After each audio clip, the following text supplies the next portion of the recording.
Management of JSPL to talk a little bit more about their earnings. Mr. N.A. Ansari is the CEO with us. Thanks for taking time out. It's been strong top-line growth for you. And tell us what has been the steel sales volumes growth this time around. What have been your average sales realizations? It has been a fairly good quarter for us, both in terms of the profitability. The top line has gone up almost by 100% if you compare it year-on-year basis. The revenue has gone up by 100%, and the production has gone up by about 36% on a standalone basis.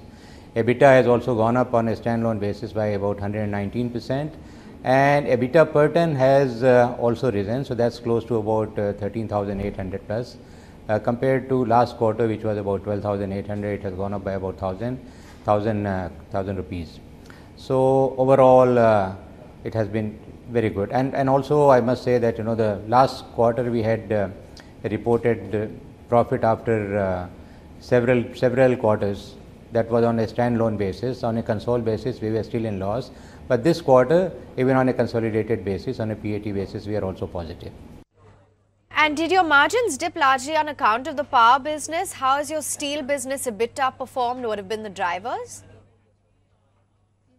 No, actually, it is more in terms of steel business. The steel prices have, the revenue has gone up because the steel prices have also gone up, and also the costs have also increased. But the spread between the cost vis-a-vis the revenue which we get, the NSR, that spread has become a little wider.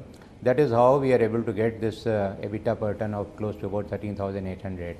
As far as power business is concerned, yes, it has made better cash profit compared to last quarter. But however, it's still overall it is still not as profitable as what the steel is. Okay, can you just tell us about your total power capacity, because at present 30% is locked in PPAs. Do you expect more longer-term PPAs to be signed?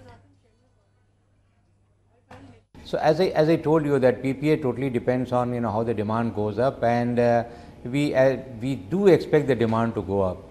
But even if we sign the PPA and if the coal is not available, it's not really going to be of much use. So the most important thing is the coal availability, and I think that's what the focus is there.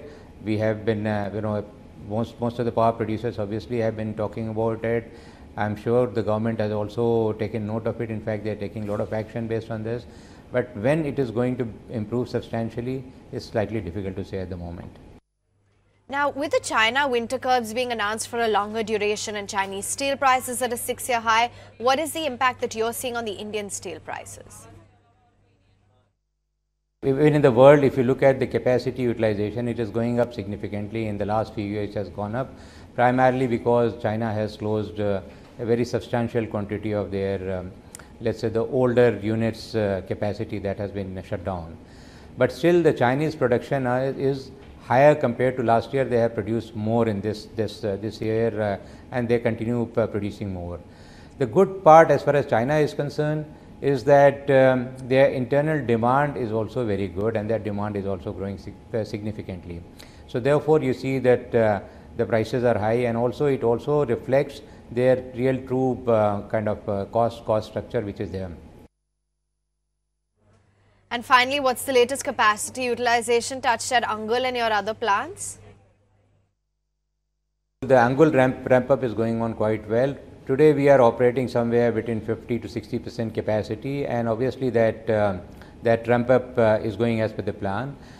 By the end of the year, we expect to exit at somewhere close to about let's say 4.5 million ton capacity. That's the kind of number which is there. The Angul nominal capacity is 5 million tons, and by the year this exit rate we expect close to about 4.5 million tons. All right, we appreciate you taking the time out. Thanks very much for joining in and giving us clarity on the quarter gone by, your overall plant capacity utilizations and the outlook on your on steel prices. You're expecting a rise in revenue, demand is expected to improve, and capacity utilization as well has increased.